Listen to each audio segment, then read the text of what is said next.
$176,000 deaths, that's annually, that are attributed to racism in our society.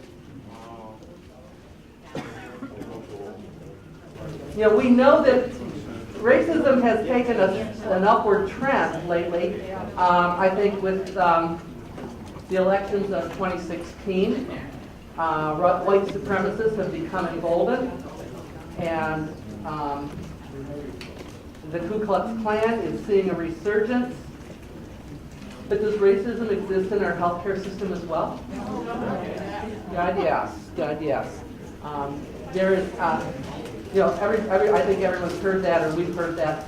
A black teenager in the ER for acute appendicitis will not receive the same kind of pain medication as a white person there. And that's just a statement of fact, because there is that myth that African Americans do not feel pain to the extent that white people do. What? And here to tell us about those myths and to eradicate them and what we can do to help eliminate racism in healthcare, we have Yvonka Hall. She is the executive director of the Black Health Coalition, the Northeast Ohio Black Health Coalition. I first met her actually at a UCAN meeting in Cleveland. Do you remember that? I pulled out your card after we decided that we were going to invite you to come talk. So I'm going to turn this over to Yvonka, and thank you so much.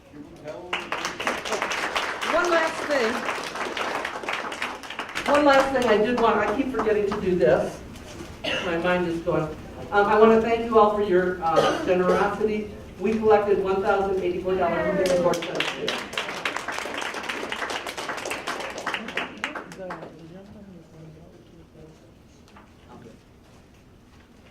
My doctor disappeared. So basically, we're going to talk a little bit about the state of disparities in the African American community, racism in healthcare. And the Northeast Ohio Black Health Coalition focuses on the African American community. So that's why it's African Americans. And so you can go to the next slide.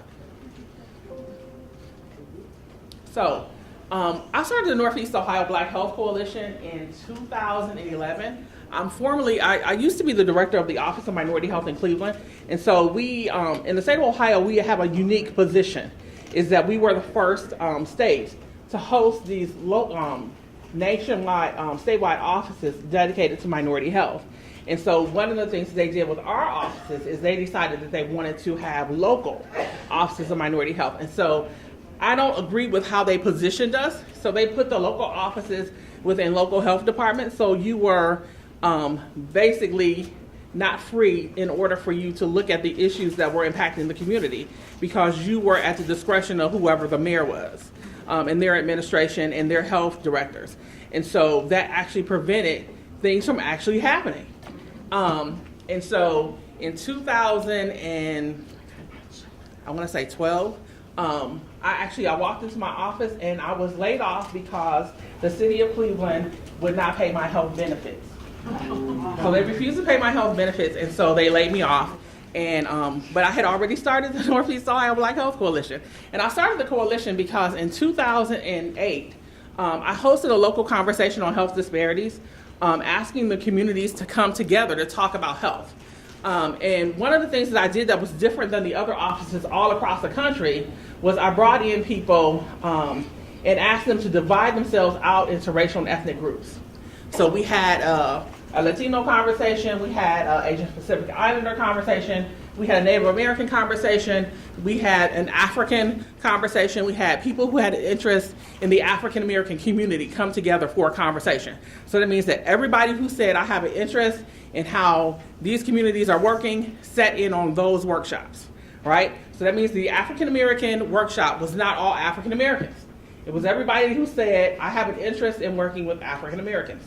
450 people came out for this local conversation. It was the largest one had in the United States, and I was recognized by Health and Human Services for that work. Now, this is why the Northeast Ohio Black Health Coalition came along. So after that workshop, I sat at my desk looking through the reports. So the Asian Pacific Islander community said, we want our own health center. You know, we need to make sure that we have culturally competent and culturally proficient care providers that are providing services for us.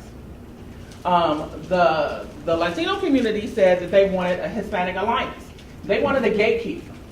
So basically, the Hispanic alliance was a gatekeeper, basically funneling people into their community for their unique needs. So whatever they needed, whether it was around education, employment, housing, and health, they would come through that alliance. The Native American community wanted to concentrate on Chief Wahoo. Yay, I'm looking at all the stuff that has happened with Chief Wahoo, and I am glad that it is done. So they were really excited about doing some additional work on with Chief Wahoo. The African community wanted to concentrate on the misconception of Africans that are here in the United States, because it was that they're all impoverished, that they're all hungry at any given time, and they're actually one of the highest educated groups here in the United States. And so for the group that came together for African Americans, one of the things that came out of their discussion, there were two things. There were two things that made me mad as hell. It made me mad enough to start the Northeast Ohio Black Health Coalition. And the first was, their first directive was black people need to get over racism. I'm like, who wrote this down? What world have you been in? And the second one was that black people need to learn to pull themselves up from their bootstraps. And I sat at my desk and I said, what happens if you have no boots? What happens if you have no straps? What happens if you have no feet? And I really looked at it and said, we have a disconnect.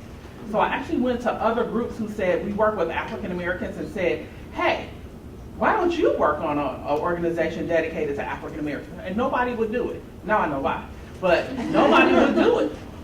And so I decided to do it on my own. So our mission is to address disparities and inequities in education, employment, housing, and health, and the impact on African American health disparities by working to empower, educate, and advocate for the underserved populations. So the goal of this, and we're going to try to get through as much as I can. I'm sorry, but we got an hour. And I actually just came back from Durham, North Carolina. I've been there speaking all week about effectively engaging the African American community. And so I've been invited to come back to Duke and UNC to do a workshop with myself and my team. So the goal of this workshop is to explore the historical manifestation of racism on healthcare, in healthcare, and the impact on African American health disparities since 1619. So remember that we have 246 years as slaves, 99 years under Jim Crow. These two periods account for 87% of the African American experience. 87%. So have you ever had somebody tell you to wipe out 87% of who you are? Yeah, I need you to erase 87% of your history. It ain't happening. So 13% of the African American experience is after the Civil Rights Act. And even since then, we haven't been treated fairly, whether you're talking about education, employment, housing, or health. Yep.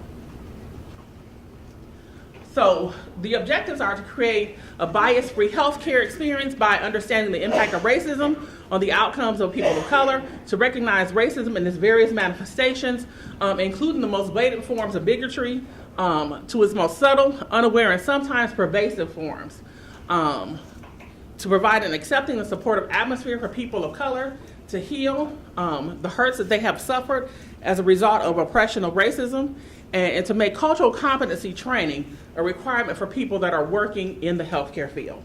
And not just medical providers, but everybody who's working in the healthcare field. And we quote this all the time, but I think people really don't pay it any attention. Of all the forms of inequality, injustice in healthcare is the most shocking and inhumane, because we have the capacity to make sure that everyone in the United States has healthcare, and we don't do that. So I use these two, I've used them all the time as examples. And so in Dr. King's book, Why We Can't Wait, he talks about a young, I see a young Negro boy sitting at the stoop in front of a vermin-infested apartment house in Harlem. The stench of garbage is in the halls. I see a young girl sitting on a stoop in a rickety wooden one-family house in Birmingham. It needs paint badly, and patched-up roof appears to be in danger of caving in.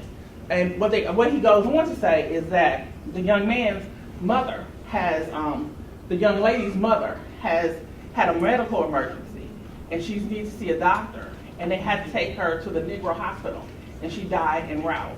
And then the same with the young man. He's sitting there, and he has a vermin-infested apartment. He has asthma, and he has some other health issues that are going on as a direct result, but those things aren't getting attention. And that was in 1964. I just think that, I always talk about Dr. King because the things that he talked about then are so relevant. He could be standing here talking about those things today because he was a man that was definitely ahead of his time. Social determinants of health, and we talked about that earlier in our workshop, are the social, economic, political, and legal forces under which people live. These determinants include wealth, income, education, criminal justice, physical environment, healthcare, housing, employment, stress, racism, and discrimination. And that comes from the Office of Minority Health, and a lot of the things I'm going to be talking about come from the Office of Minority Health. I am actually on the board of Health and Human Services, the Great Lakes Regional Health Advisory Committee. Cultural competence. So one of the things that's important is we always get a lot of people who say, we need to talk about cultural competence. You need to be culturally competent. So in the healthcare setting, it's a little different because culturally competence is talking about working in systems. So remember that when you work in systems, that people are presenting to you in these systems. So people are presenting to you whatever's going on. So if they were late for the doctor's appointment and you say, you were 5 minutes late, so I'm not going to wait on you anymore. And the person is sitting there going, well, maybe you just need to leave a little early. And the person's like, I left at 4 a.m. to get here. And, I missed the bus. And then the other bus didn't come to 45 minutes later. But we don't hear that. So cultural competences looks at systems and how systems work. So one of the things that I strive for with my organization is cultural proficiency. We need to understand how people work. All people come to us with different experiences. And we need to understand that. And all black ain't the same black. Okay? So that's important. That's very important for us to know. Because I live in Cleveland. And I live on the southeast side of Cleveland. So the people who grew up in my neighborhood, I'm 50. So the people who live in my neighborhood are one of the highest per capita areas in the city of Cleveland. The food that's on my side of town and the food that's on the other side of town, on the north side, are totally different diets. So if you come in with a nutrition program, you better be right. So, we've had people come in and say, oh yeah, well, we're going to cook things that are for your diet. And we're like, we don't need that. We don't know what you're talking about. And I remember being in a healthcare setting, and I worked on St. Clair. I worked at J. Glenn Smith at the health center, and it's on the north side. And people, the office staff would come in, they had this big pot in the kitchen, and they would throw all this stuff in the pot and let it cook until lunchtime, right? And so their main thing that they threw in the pot was oxtails. I had never heard of oxtails in my life, right? And so at lunchtime, they would dig in. And I'm like, I'm good. So I went home and asked my grandmother, what the heck is an oxtail? And she explained, what it was. And she said, oh, well, it's something that you really won't find here because it's not something that a lot of people in this neighborhood eat. But on that side of town, a lot of people do. So at all of the different restaurants, they have oxtail stew. And so for me, it was a learning experience because that was something that was different from what I saw every day in my community. So if you're working in communities of color, remember that people who are coming to you are coming with very unique experiences and very different styles of everything. The revolution will not be televised. So and she wrote a movie called The Deadliest Disease, and it's about racism in healthcare. They're sterilized and altered. However, in 1967, the sacrificial sessions girls.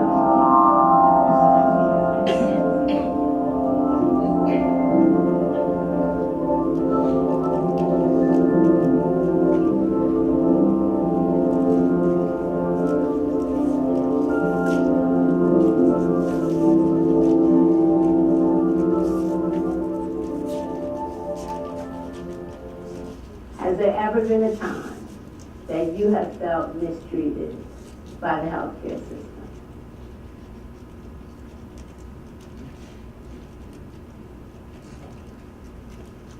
My mother went to the doctor, and they told her, well, there's nothing really wrong with you, take some Maalox.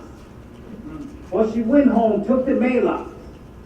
And a couple of days later, it was still the same problem. She went back to the doctor and said, take some more Maalox.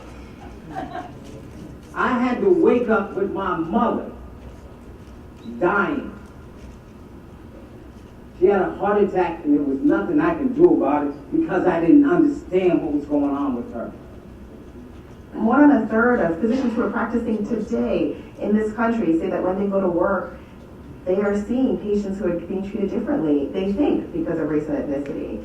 I want to come here to Dr. Bob and ask you the question again. Why has it been so difficult to recognize and to deal with these issues in our healthcare system?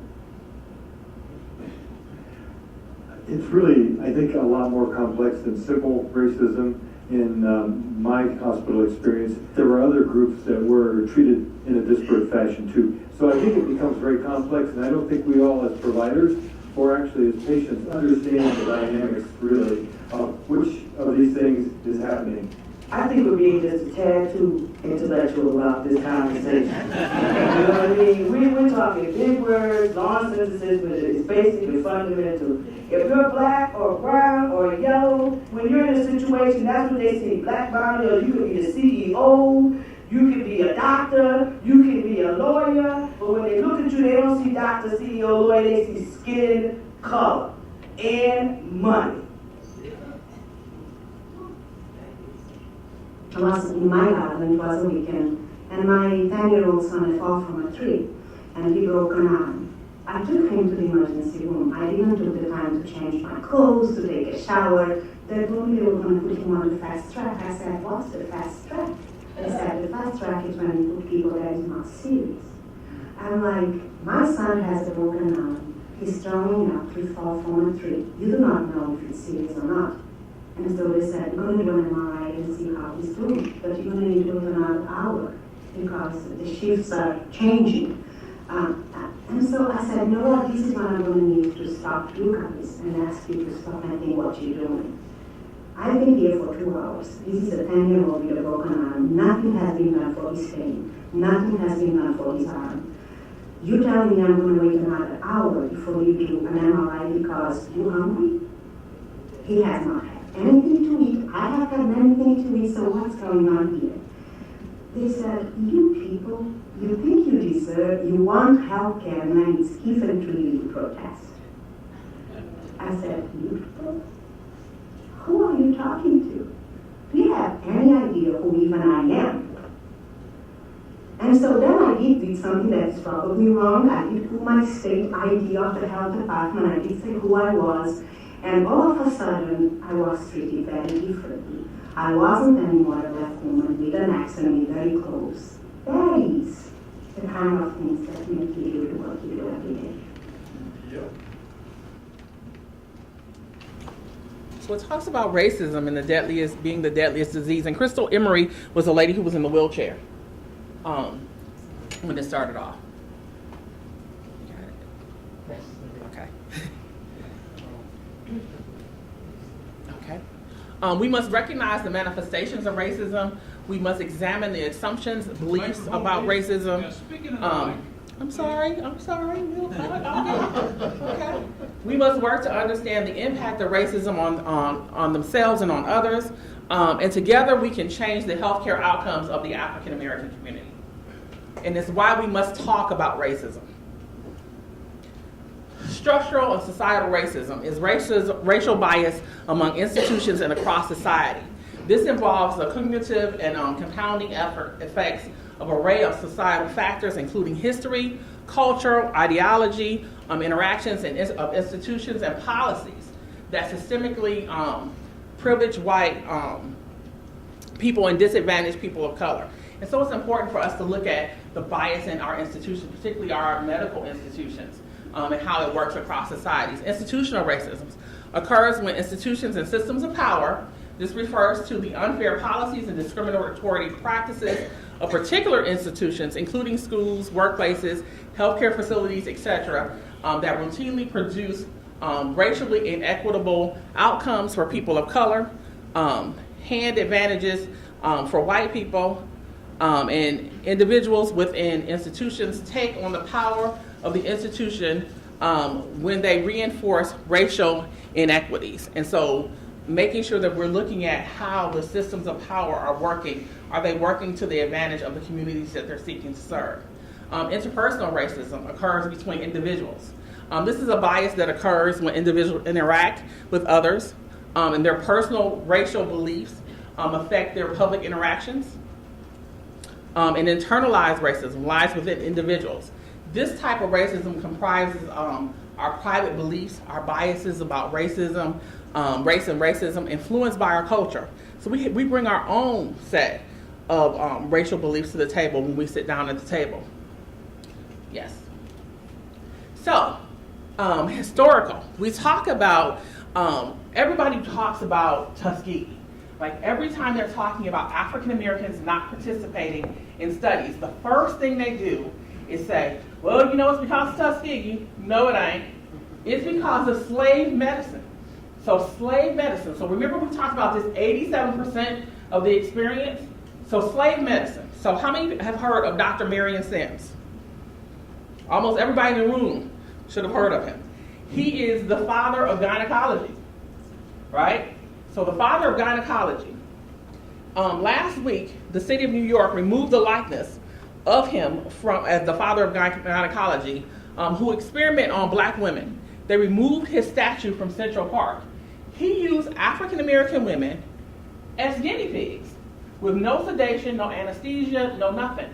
He performed all types of procedures on African American women, and we call him the father of gynecology. Okay?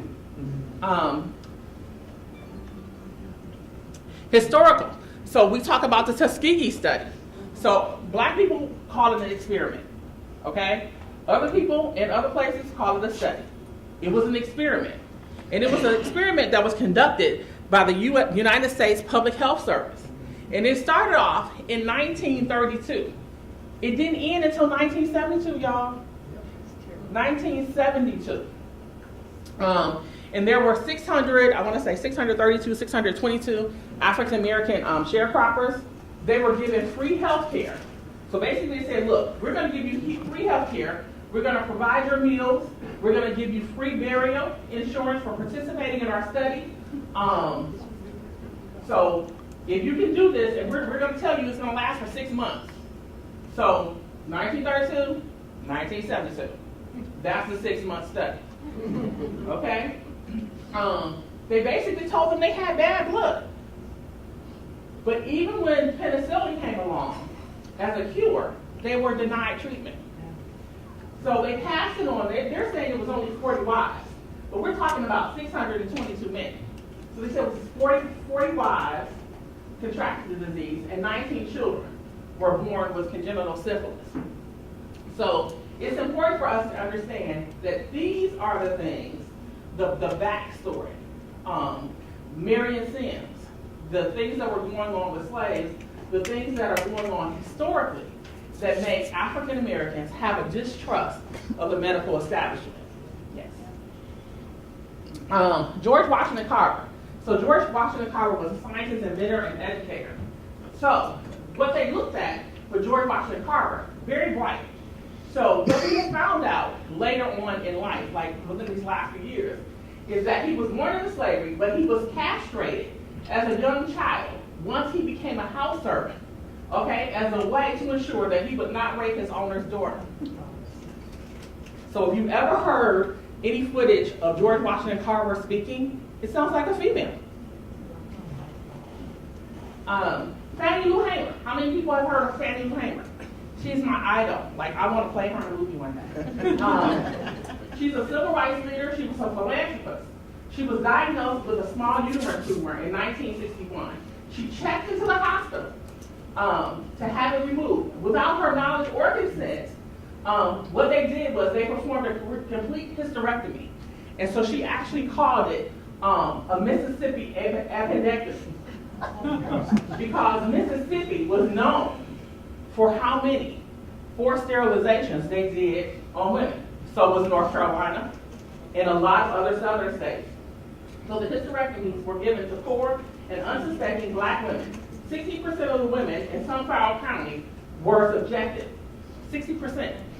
So we're talking about racism and bias. We have to look at the historical prevalence. Yes. So this is a map of the sterilizations that took place in the United States. Okay? Starting in 1935. So this is what they had. And the number of operations. I can't see the numbers from here. Yeah, What's what the can you black, explain dark? So these are just the states. And so it says states with bills pending. So they actually had sterilization bills that were pending. And so these actually had laws in effect for sterilizations to take place. These other states, so that's what the lines are. What's the brown? The striped ones. And then the black ones are states with bills that were pending to put laws into effect for sterilizations. What year What was is Ohio? that? We didn't have any. We didn't have it. We didn't have it. 1935. Yes, ma'am. I think also they in Vermont. I know there was a Vermont eugenics project where they That's what this is talking about. Native Americans too. Mm-hmm. But remember that since I focus on African Americans, so we know that it happened in other communities. Yes. Ready? Yes. Charles Drew. How many people have heard of him? He was a physician, a surgeon, and a medical researcher. Research on the field of blood transfusion, right? He used his knowledge for large-scale blood banks early in World War II. You know why he died? Because he couldn't get a blood transfusion. Right? So they couldn't give it to him. He died on his way to the hospital because they had to take him to the hospital for Negroes. So this man who did all of this died because what he had worked to help with others could not be used for him. Henrietta Lacks. We all better know who Henrietta Lacks was. So Henrietta Lacks was a tobacco farmer. She was an African American young mother of 5. She went to Johns Hopkins complaining of vaginal bleeding. They basically said the renowned gynecologist, he discovered a tumor on her cervix, and the cancer cells are the source of a HeLa line. So the HeLa line has been used, has been immortalized cells for the important medical research.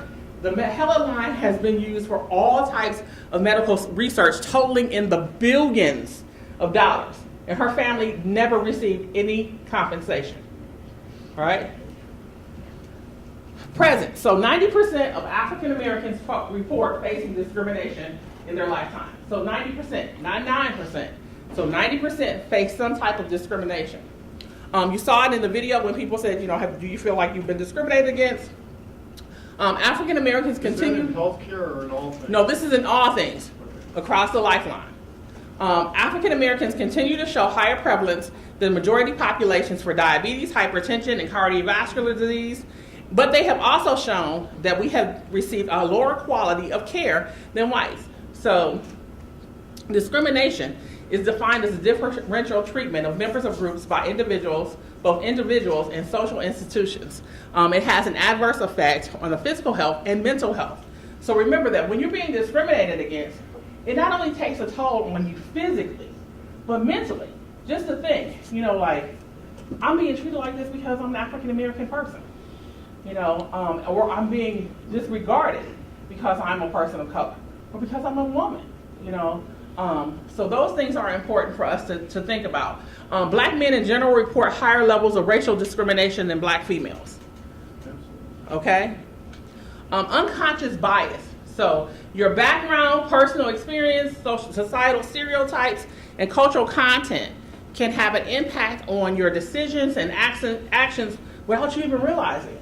When I talked about, how I grew up and the things that we ate at my house and the things that didn't happen, at my house, and then what happened across town, those things are things that are part of who I am.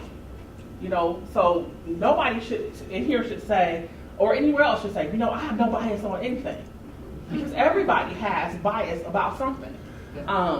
Implicit or unconscious bias happens by our brains making incredibly quick judgments and assessments of people and situations without realizing it.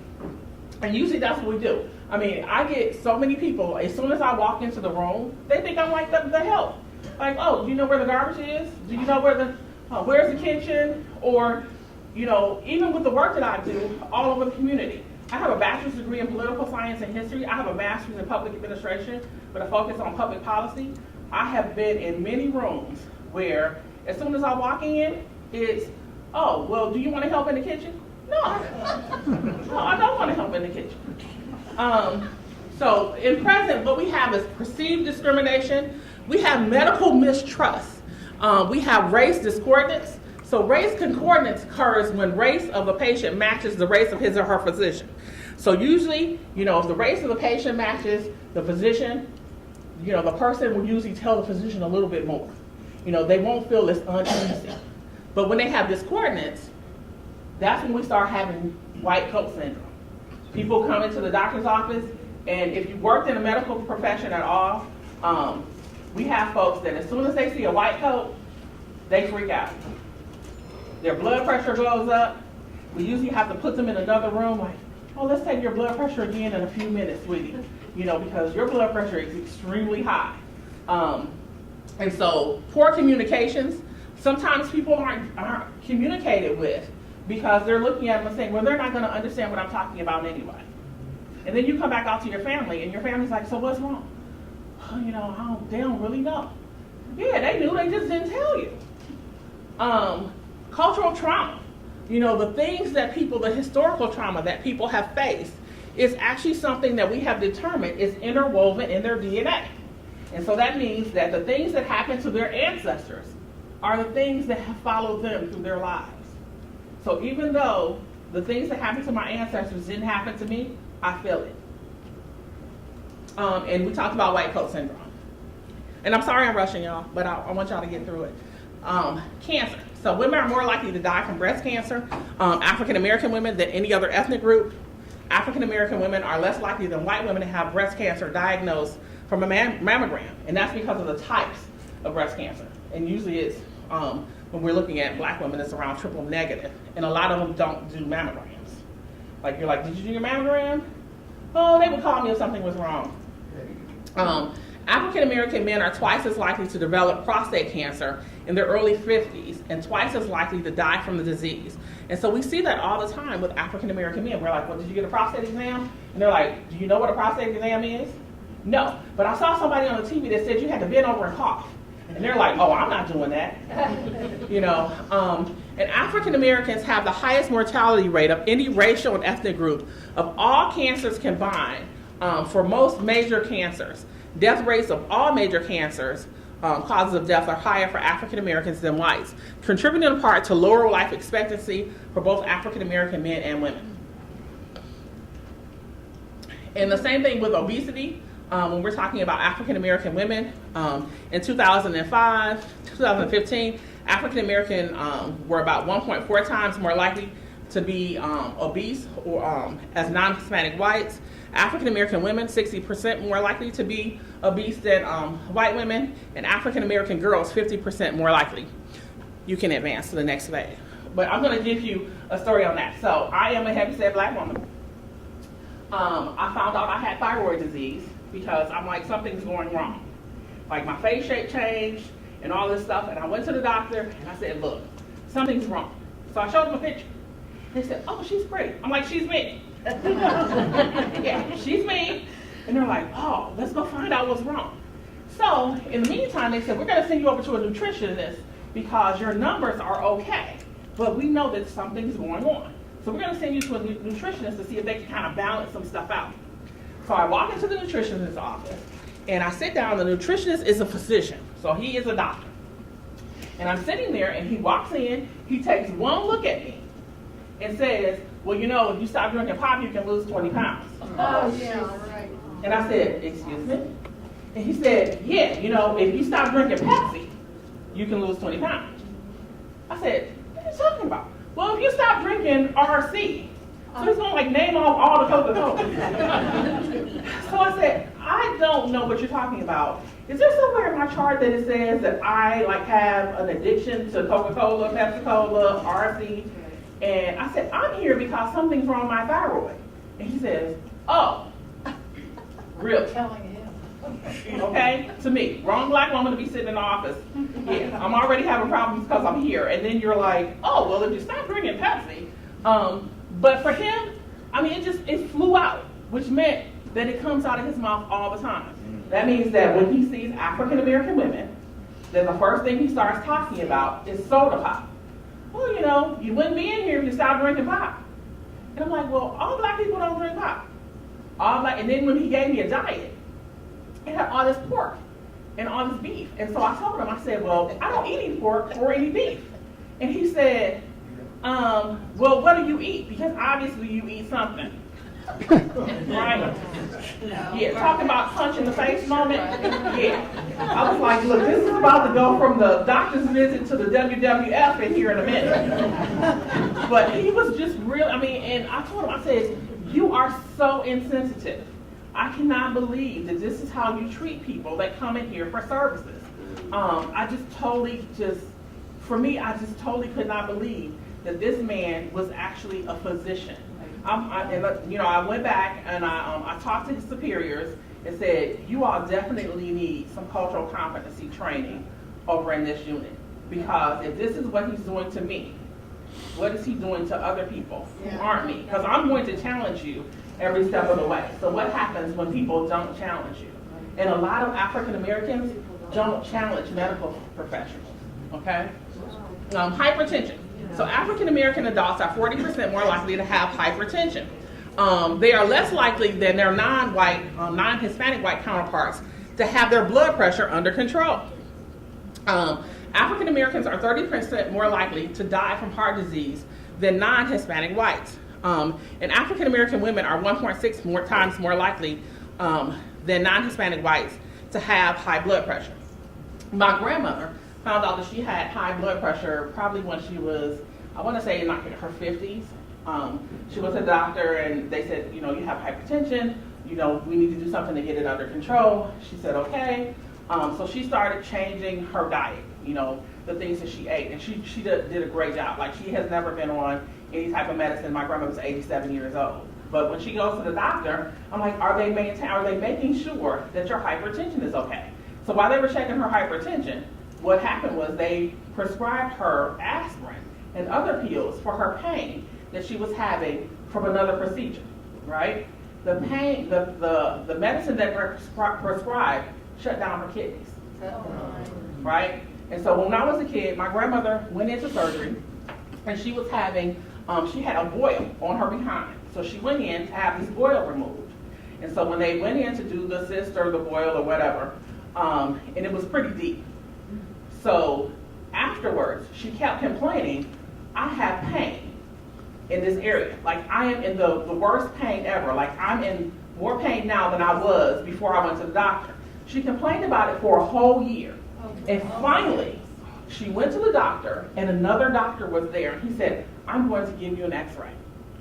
They x-rayed that area and discovered they had left an instrument there. And that she was in absolute pain because that instrument was there. And I was like, Grandma, you need to sue. And so my grandmother was like, I can't do that because I have to go back there for care. Okay? And so remember that a lot of people are like, I'm not going to say anything against anything, even when it's bad, because this is the only place I have to go for care. Okay? Diabetes. African Americans are almost twice as likely to be diagnosed with diabetes. African American adults are 80% more likely than non-Hispanic white adults to be diagnosed with diabetes by a physician. And they're also 3 times more likely to have limb amputations. So, my uncle is 67 years old, and my grandmother called me and said, Ronald's in the hospital. So we need to go and see how he's doing. So we go to the hospital to see how he's doing. And as soon as I walk in the room, he starts talking, and his speech is slurred. Like, I know that he has had a stroke as a direct result of his diabetes. So I walked back up to the main desk, and I said, did you give him TPA? And the girl's like, excuse me? Yeah.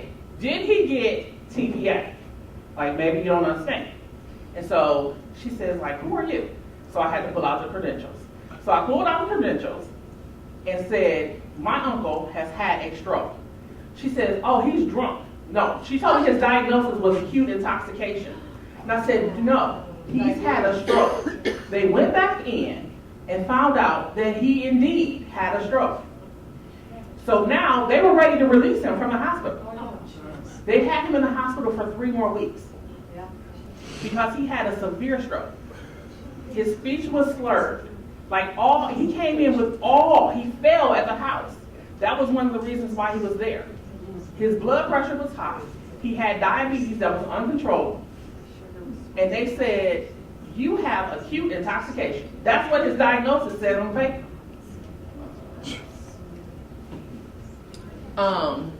So African American men are twice as likely to have strokes as their white male counterparts. And so although African American men actually have more strokes than African American women die as a direct result of their strokes. So African American women die, African American men live. And that's because African American women nurse black men back to health.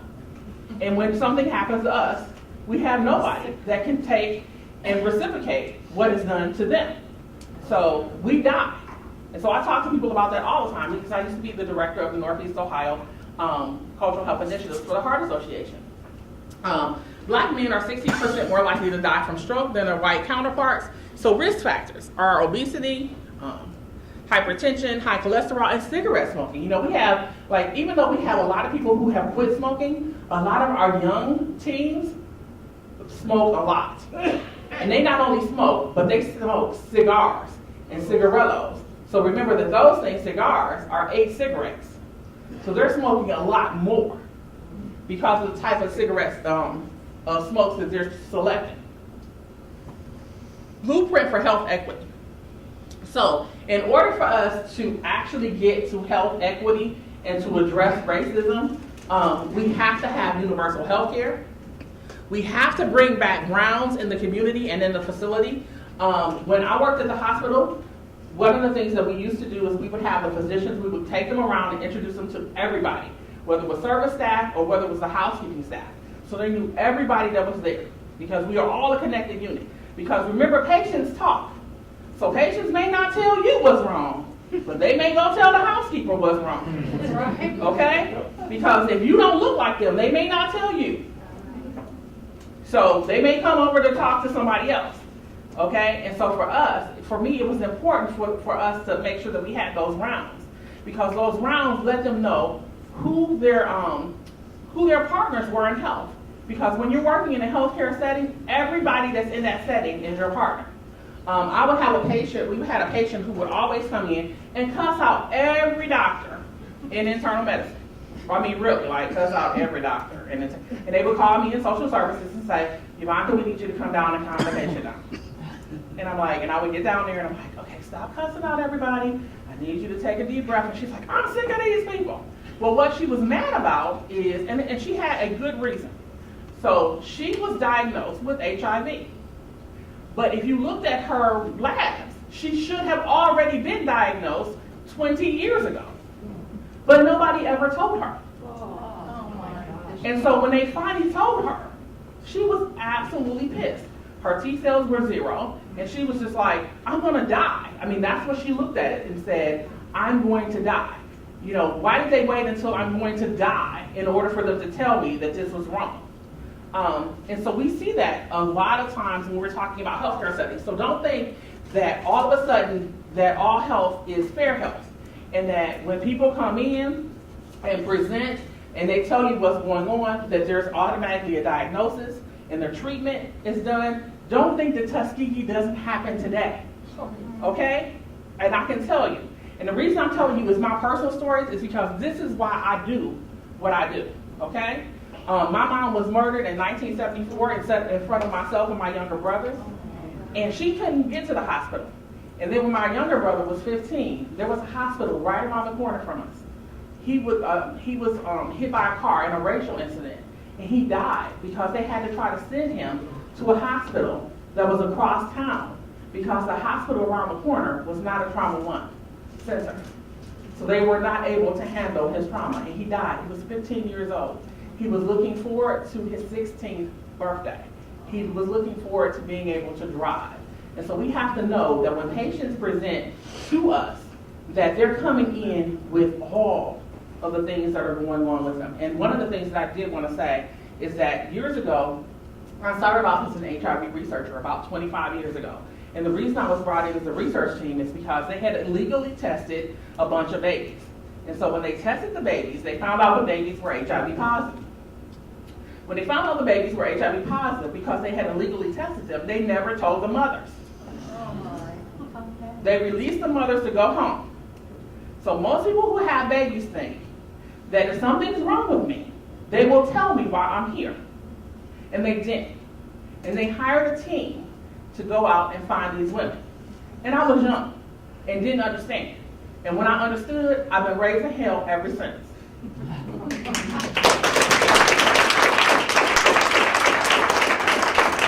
We have to make sure that we build trust. You have to make sure as a physician that you build trust with your patients, because when people trust you, they're willing to tell you the secrets of their hearts. So they're willing to tell you about the things that you didn't know, but the housekeeper knew. You have to be able to listen. You know, I know you're on 15-minute blocks, but you need to listen to what patients are saying. We need to increase the number of minority healthcare providers. We have a drain, and we do not have enough minority healthcare providers. We have to have trained health professionals that are trained in cultural competency and mental health. So not just cultural competency, but they need to be trained on mental health also. Because remember, I talked about the things that are going on mentally with patients that have been traumatized. And I think I'm almost finished. And that is my contact information. So I'm Yvonka Hall. I'm the director. Well, I am the original Yvonka Hall. I'm the original Yvonka. I was here first. And changing your name? It actually works really well because I know a lot of Hungarian women named Yvonka, and so they would look at my name and go, "Your name is Yvonka."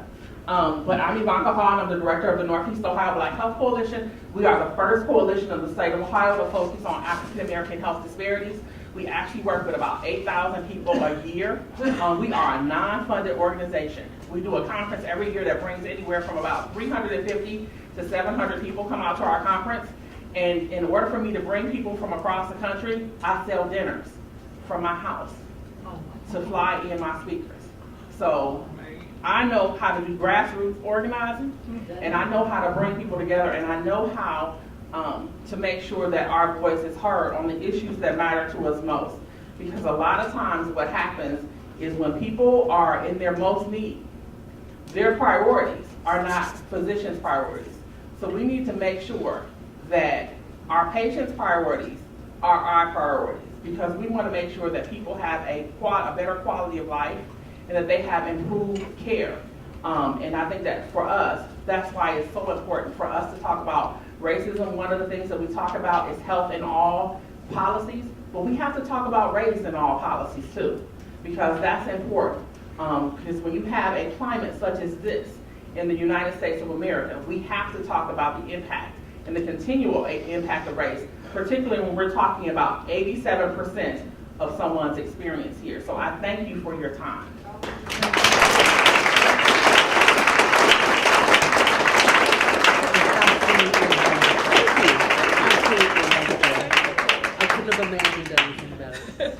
And I think we have do you have a question, sir? Are there sister organizations like yours around the state? I do know that there's another organization. I know y'all can hear me now because I do got a big mouth. I know that there's an organization in Cincinnati that is sort of like mine, and I know that Toledo actually is going to start their own Black Health Coalition because they actually called and asked if I would help them. Because for them, they looked at it and said how important it is for them to have one also. But none in Columbus? None in Columbus. Okay. Now, we have a commission on minority health, but they focus on everybody. Okay. Yeah. Thank you. Yeah, I'm in Ma'am. Columbus, and I think that part of the way we can get this conversation started around the state is to show the presentation you had today to organizations. I remember we made South Pakistan, I think you understand Black people-led organizations all around the country. Those kind of organizations have members, and they go around every day just doing their own life, not understanding how much this affects us, how much we need single parent, how we can translate those two together. So my thing is those kind of videos, where can I find them, and how can we use them as span to get the conversation started within our neighbors? Well, this is mine. Oh, did I hear you? So we don't have a, so what I do is when people ask, like I have a whole series of like PowerPoints that I do, because I do environmental racism, I talk about lead, I'm sorry y'all, I talk about lead because one of the things that we do know is that in the state of Ohio, we talk about people in Flint, and their rates are 7.2%, but ours are 14.2%. And in some areas, they're as high as 28%. We do know that in every major metropolitan city in the state of Ohio, the lead rates are 90%. So 90% of the homes are impacted. And now sparse ring suburbs, 80% of those homes are impacted. And so for me, I sit down and I look at, what I'm doing presentations on, and I do the research on them. Like I know next week I'll be in Cleveland talking about Medicare. And why it's important. So I can talk to you, because I've done some stuff with Omega Psi. And I have some cards up here too. Okay. Bob? I hope the video comes out. I hope the video comes out because I need that reinforced. Right. Me individually and other people who I know, because it's got to be one of the most important presentations I've ever heard in my life. Thank you. Thank you. Thank you.